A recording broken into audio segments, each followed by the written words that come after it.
Okay, here's my second version of this air motor. This time, taking a video so that you can see that it actually kind of works. Normally, I guess you would shoot air through here and then it would spin, but this is purely manual process. It does have a little piston in there that goes up and down as the thing spins. And yeah, there you have it.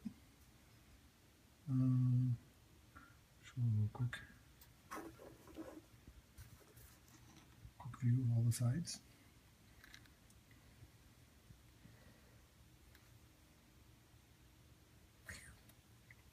Not the best videographer in the world here, but so very cool. There you have it.